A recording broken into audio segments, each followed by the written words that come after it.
They sold people after the cattle and before the mules. Heat hammered the square until even flies turned mean. I stood in back with $2 silver and a loneliness worn shiny, while the auctioneer grinned around a cigar and slapped the next. Not like he was checking a board for rot. She stepped from the shade, tall as a doorway, burlap sack tied at the throat. Hands bare and scarred like old map lines, big enough to palm a plate. The crowd found its courage giant, freak, mute boys daring each other to poke a sleeping dog. She folded her hands like a parishioner and bowed to no one. $10. The auctioneer called. Silence. 5, 3. The sack moved with her breathing slow, steady. I hadn't come to buy a soul. Truth is, I hadn't come for anything. But the sound in that square felt like the one in my cabin. Empty, cruel, echoing too long. 2, I said. The square went still enough to hear the cigar crackle. 2 what? $2? I lifted the coins. They looked small. Everything did beside her. Laughter spilled. A drunk reached for the sack, then thought better when she turned her head. The auctioneer begged another bid and found none. It wasn't price men feared the silence more than they wanted the woman. Sold, he barked, eager to be rid of the riddle. He shoved the paper at me. I signed James McCready, a name that had been echo more than company. When I looked up, she was looking through the weave. I couldn't see eyes, but I felt weighed and measured. "We'll go now," I said, keeping my voice low so I wouldn't break anything fragile I couldn't name. The crowd opened a lane that wasn't kindness. Boys tossed pebbles and missed on purpose.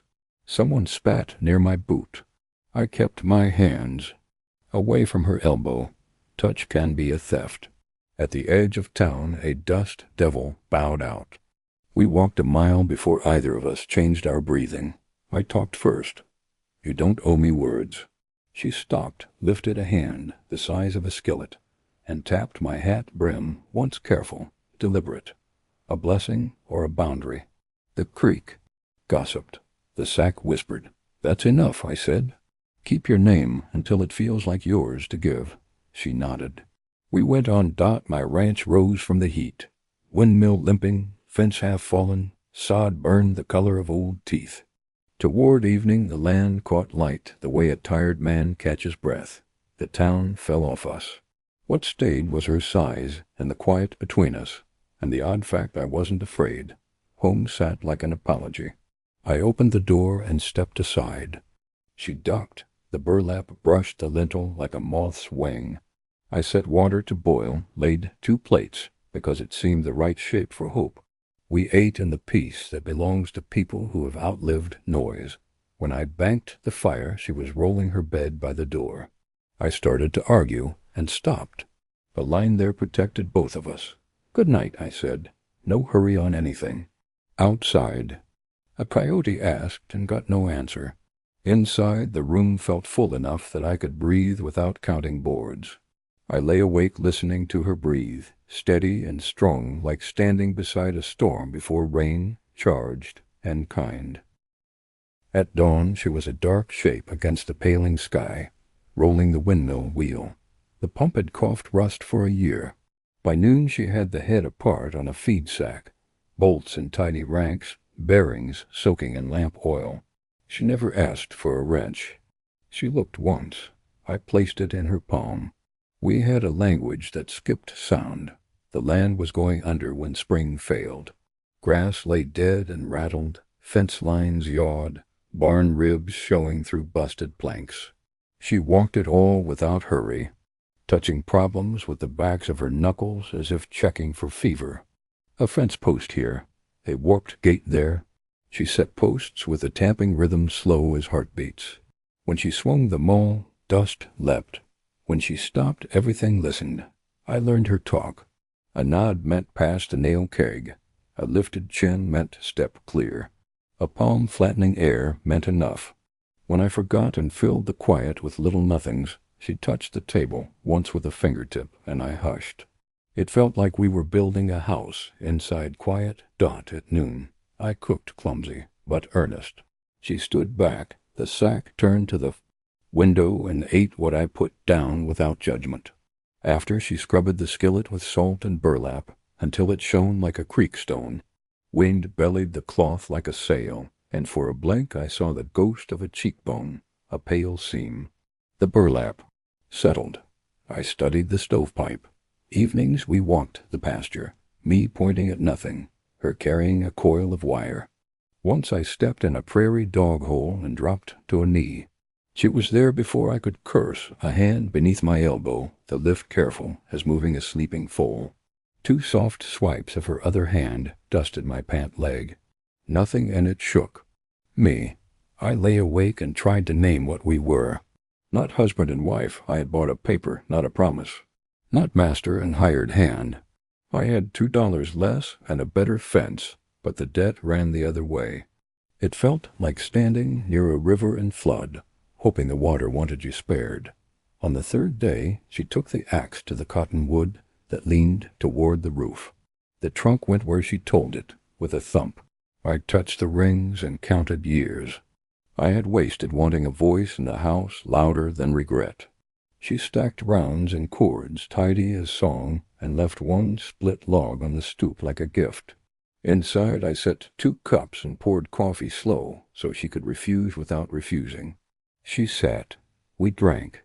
The sack turned toward the door as if listening.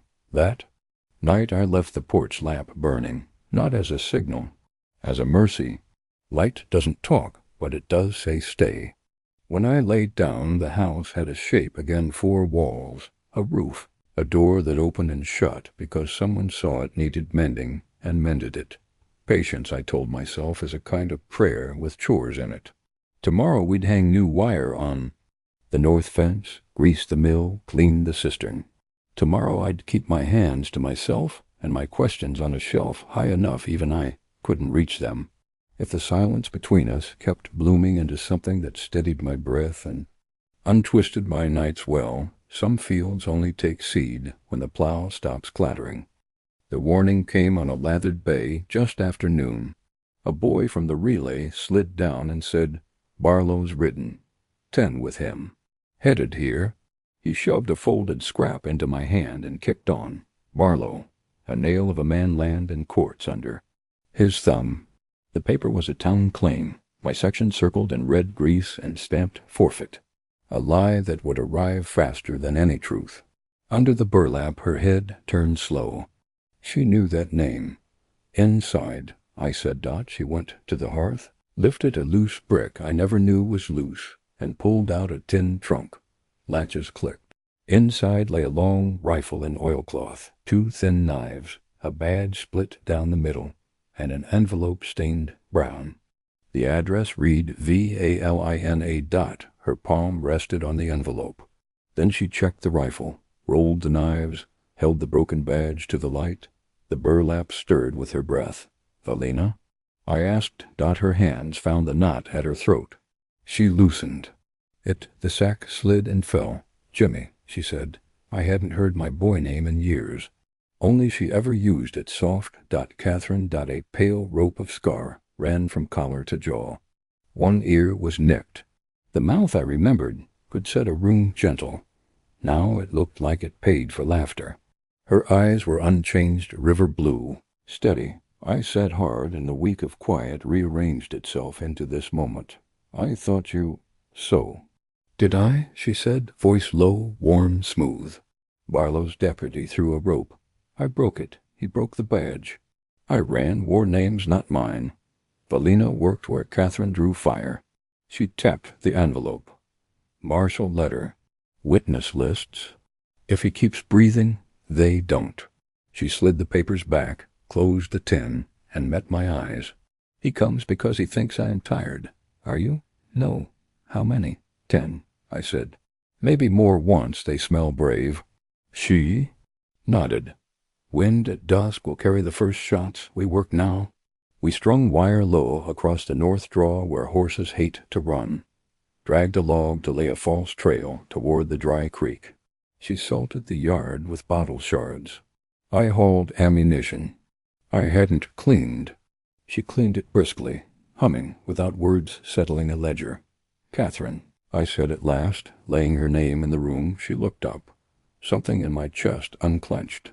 I'll stand with you. This is my debt, I know. I sat, my rifle beside hers. I'm not collecting. The corner of her mouth moved. She handed me the shorter knife.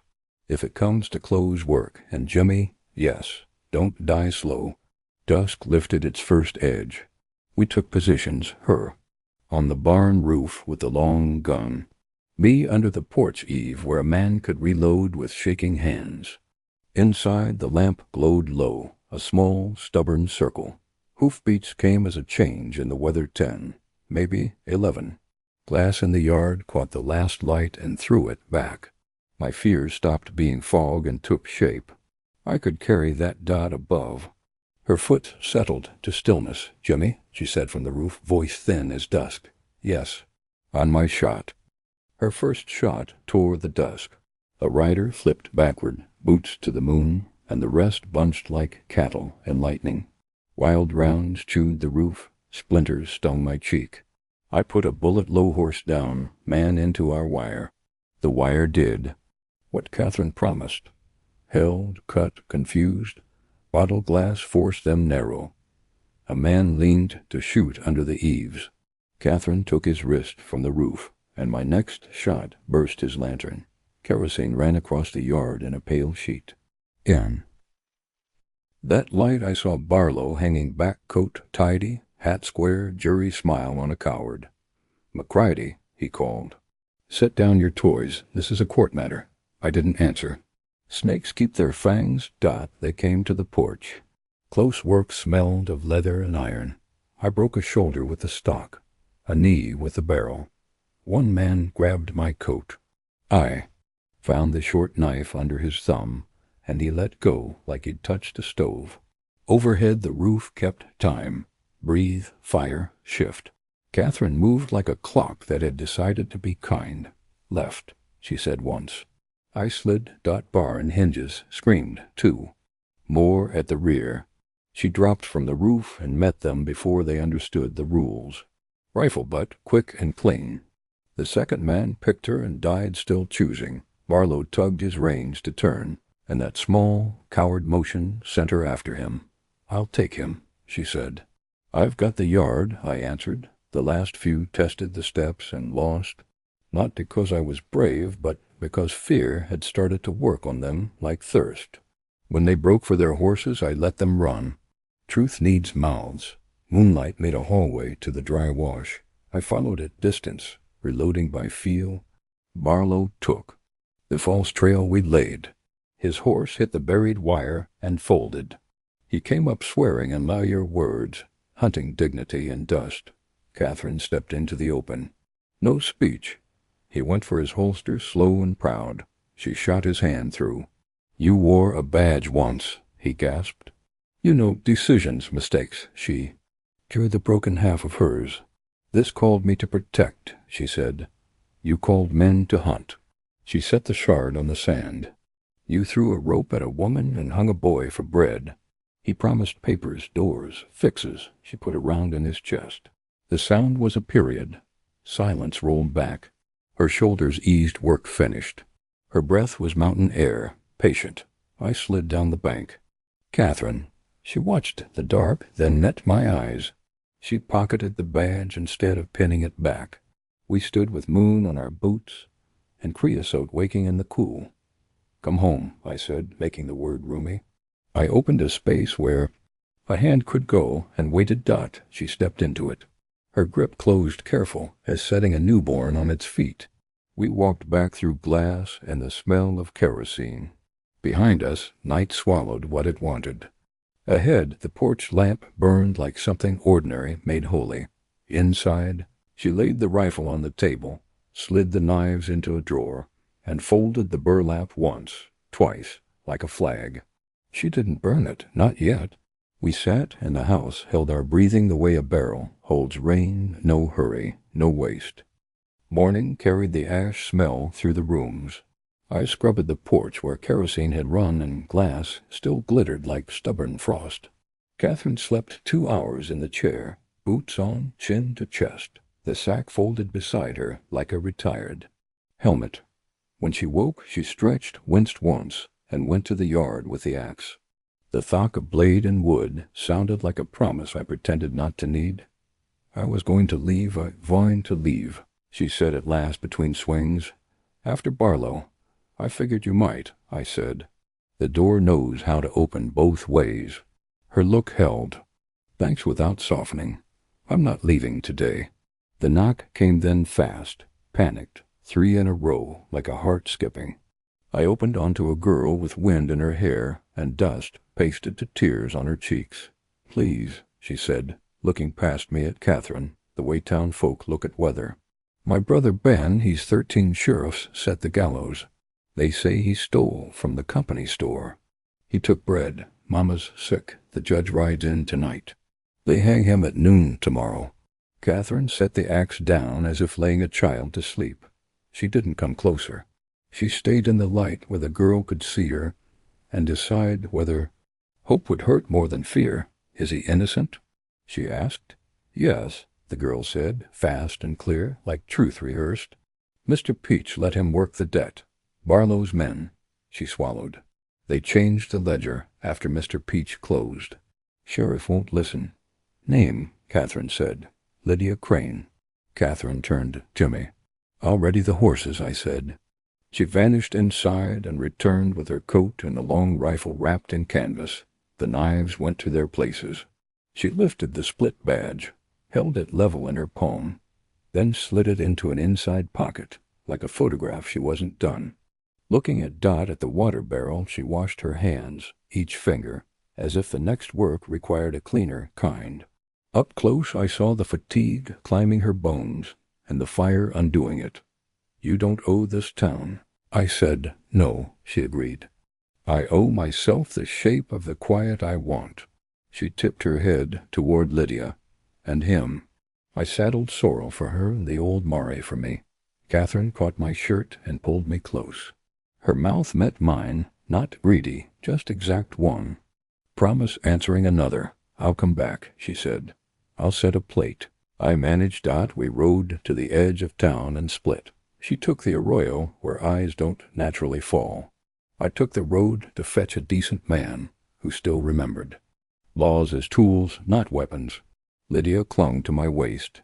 Her thank yous ran out and left her with small farm sounds. "Please, God." Hold on, that took me back to my father's SICKBED. At the rise I looked back. Catherine reined Sorrel under cottonwoods and studied the street the way a doctor studies. A wound where the rot started, where to cut. From that distance the coat and the rifle and her height made one line against the pale sky. A boundary, a vow, a bridge. "Don't die slow," she had told me. "Don't you," I said into the wind and turned toward the only house in 3 counties where the law still slept with its boots on and its conscience under the pillow. Waiting is work, not staring at a road pulling nails, oiling hinge squeak, feeding the sourdough so it stays alive. Each dusk I trimmed the porch lantern and set a second plate. I swept boot prints that were mine so the house would remember more. The cottonwoods browned. I greased the mill, sold the 6 steer before he soured the pen. Some afternoons I heard an axe that wasn't swinging. My hands slowed, then started again. She had said, "I'll come back." A promise is a road. You walk it by chores. One clear. Thursday Sheriff Dalton rode in straight-backed, brim square. He held a letter like it might bruise. "McCridy," he said, "for your hands only." Ash and rain had smudged the paper. My name leaned hard on the M, the way Catherine leans into work. Dalton waited while I opened 3 spare lines. Ben and Lydia are safe. The gallows stayed. The judge remembered nights he's ashamed of. I pressed there. Barlo's south pasture and water rights now belong to the Cranes. I will be home by winter. A dark thumbprint ended the note. Breath came back. Dalton's eyes went to the corner where her rifle used to lean. He didn't ask. "Good news?" he said. "Good enough. Will you carry a reply?" "If the road wants to find her," he said, "your words will travel it." That night I wrote by lantern. The roof keeps dry since you set new shingles. The cistern runs clear as a hymn. The north fence holds. A hawk owns the corner post and scolds me like a neighbor. Come when you're ready, I'll be here. No questions. Only a plate and a piece you helped make. At first light I gave it to Dalton and watched his hoofbeats count down the space until the prairie swallowed them. Lantern season set in. The flame drew moths and a beetle that clicked. Some nights I cupped the glass and pictured her reading by a twin flame. Other nights I left it burning and slept, trusting the wick to keep its own watch. I listened. Coyotes refused. The creek, thinning to its bones. A train naming towns I may never see. When memory turned mean, I sent it to the woodpile and let it split kindling. The ranch didn't flourish. It studied neat stack, swept step, a bed turned down for more than one. First frost shivered the weeds. I caught myself smiling at the window. A gust shoved the lantern. It flared and settled.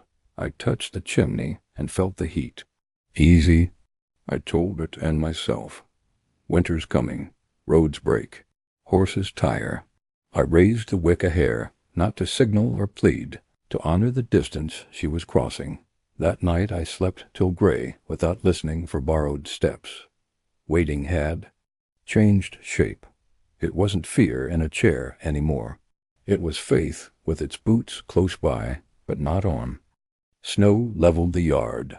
I just trimmed the lantern when 3 knocks came slow, measured. I opened to winter. Catherine stood there, hat rim white, coat stiff with miles, a dark patch at the shoulder. In her arms a girl slept, cheek smudged. One hand locked in Catherine's collar. I'm home, she said. I took the girl lighter than I expected and laid her on the bed. Up close I saw a crease along Catherine's ribs where a bullet had argued and lost. Bruises on her forearm, dust in her hands. She hasn't eaten warm since yesterday, Catherine said. Her mother went thin and then quiet. Ben's on the south pasture. The deed is signed. The judge kept his promise. Her mouth flattened. Barlo's foreman tried to flip the ink. He won't again. Lydia? I asked. She called that name once, then slept. Catherine hung the coat.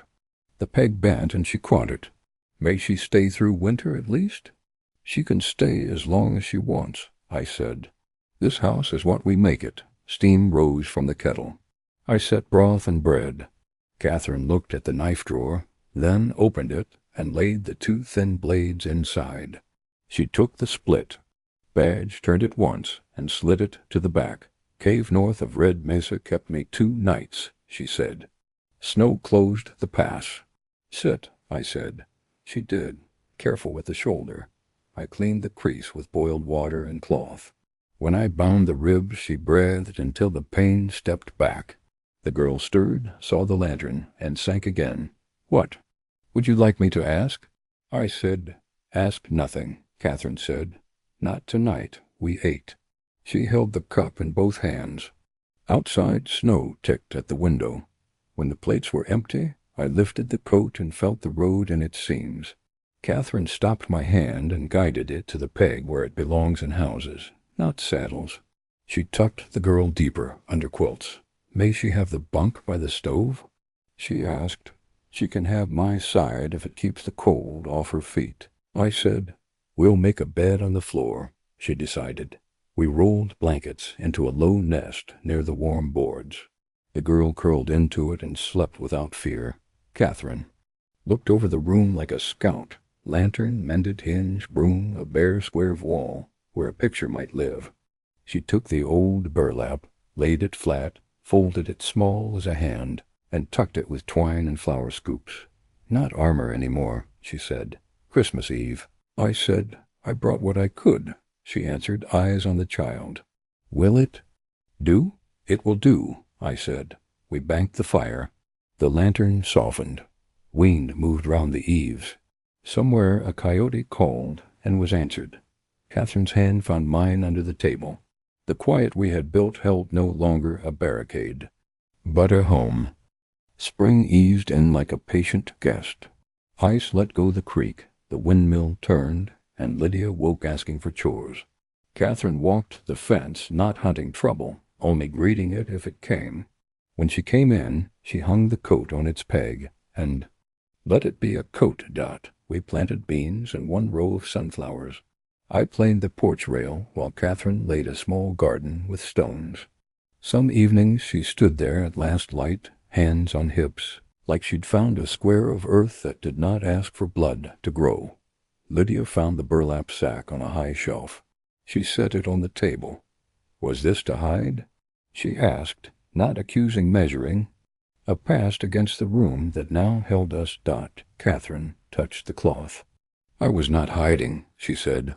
I was becoming. She looked at me, then at Lydia. The woman who wore this kept me alive long enough to choose who I am without it. At dusk we went to the yard with a wash basin. Catherine added the coat, the two thin knives, the broken badge that had written near her heart like a stone. Lydia struck a spill from the lantern.